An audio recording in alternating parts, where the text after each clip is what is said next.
في قصص بتعيش أكتر من أصحابها، قصص بتتحول لذاكرة جماعية.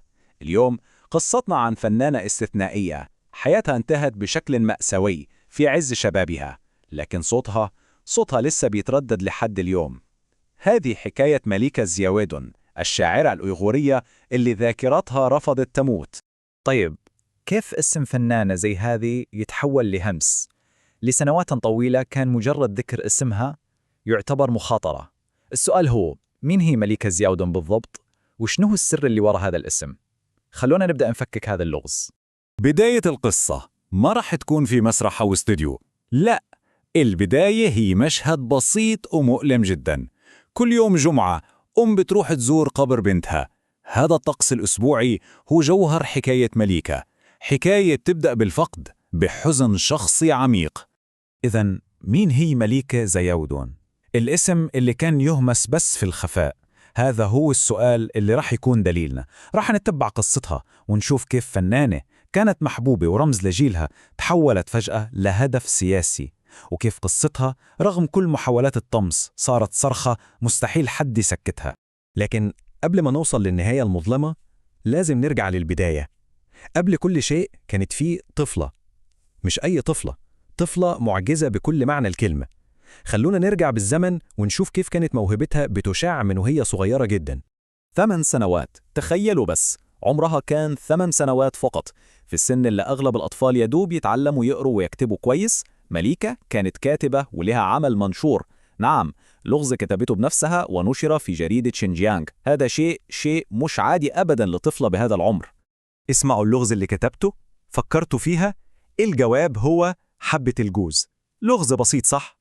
لكنه بيكشف عن عقلية فذة، عقلية مبدعة وذكية، لطفلة قدرت تتحدى الكبار بكلماتها بس. وموهبتها ما كانت بس في الشعر والألغاز، لا، لما صار عمرها 10 سنوات دخلت امتحان قبول صعب جدا، امتحان كانت بتتنافس فيه مع ناس أكبر منها بسنين، والنتيجة كانت 98%. تخيلوا الرقم 98%. هذه بدرجة ما كانت مجرد رقم على ورقة، كانت إعلان واضح وصريح عن ولادة عبقرية. طبعا هذه العبقرية ما وقفت عند الطفولة، بالعكس كبرت معها وصارت مسيرة فنية مبهرة. الطفلة المعجزة تحولت لشاعرة وفنانة لها وزنها ومكانتها، وصوتها صار يتردد في كل مكان من خلال أغنيتين صاروا جزءا من التاريخ. هدول ما كانوا مجرد أغاني عادية، لا أبدا، صاروا مثل النشيد الوطني لجيل كامل. كلمات مليكة كانت الموسيقى التصويرية لحياة الشباب الأيغوري في هداك الوقت، كل أغنية بقصة مختلفة، بس التنتين يلمسوا القلب بنفس القوة. أغنية أتذكرك كانت قصة شخصية جدا.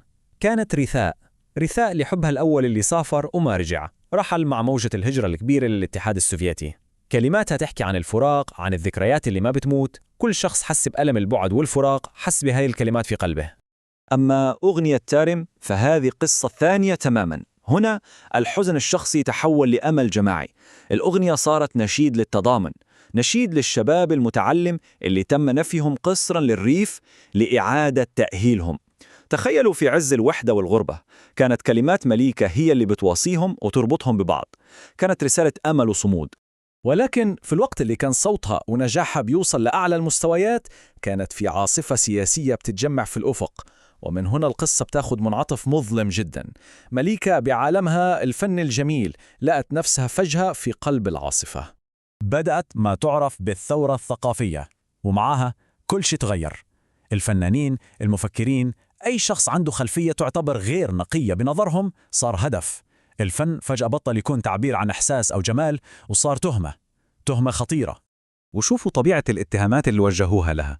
اتهامات يعني صراحة سخيفة.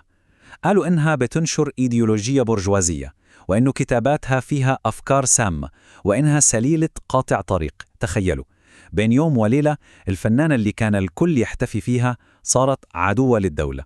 والحملة ما وقفت عند الكلام والاتهامات، لا، الموضوع كان أبشع من كده بكتير. تعرضت لإذلال علني ومهين في مكان يسمى جلسات النضال. الهدف من هذه الجلسات كان واحد بس: كسر الروح وتحطيم الشخص. وللأسف جزء من هذا الإذلال كان قص شعرها الطويل، شعرها اللي كان رمز لجمالها ومصدر فخرها. كان هجوم مباشر على هويتها كفنانة وكامرأة. وهنا نوصل للجزء الأصعب، الذروة المأساوية والعنيفة في قصة مليكة.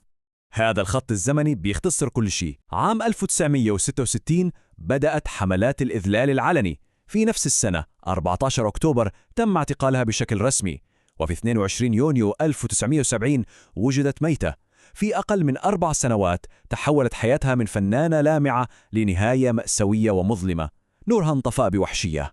لكن حتى في أسوأ وأظلم الظروف مليكة أظهرت شجاعة خرافية.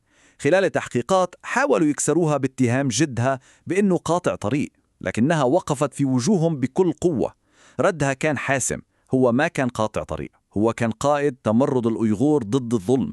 رفضت تنكر تاريخها أو تتراجع عن الحقيقة مهما كان الثمن. والنهاية كانت بشعة. جثتها وجدت على أرضية إسمنتية، وفي فمها كانت الممسحة اللي كانوا يجبروها تنظف بيها. صحيح، قدروا يسكتوا جسدها، لكن ذاكرتها، صوتها، هذا شيء تاني. قصتها ما انتهت في هذه الغرفة، بالعكس يمكن تكون بدأت من هناك. فالسؤال اللي يطرح نفسه اليوم، في النهاية مين اللي انتصر؟ هل هو إرث اللي عذبوها وقتلوها، ولا قوة فنها اللي عاشت بعدهم كلهم؟ وهنا الإجابة، هنا الانتصار الحقيقي. الناس اللي عذبوها مين يذكر أساميهم اليوم؟ مجرد حبر على ورق في صفحات مظلمة من التاريخ. أما هي إرثها حي، أغانيها لسه بتتغنى وتعزف في مهرجانات دولية من فنلندا لألمانيا. هم حاولوا يمحوها من الوجود، لكن صوتها اليوم صار أعلى وأقوى من أي وقت فات. في اقتباس قديم من نقوش كولتكين بيقول: أصبح أمراؤنا عبيداً وأصبحت أميراتنا جواري. هذه الكلمات رغم أنها انكتبت من قرون، لكن صداها بليغ جداً اليوم. هي بتربط مأساة مليكة الشخصية بحزن جماعي وتاريخ طويل من الظلم، وبتذكرنا بشيء مهم جداً، إنه معركة الذاكرة والعدالة هي معركة مستمرة، معركة ما بتنتهي أبداً.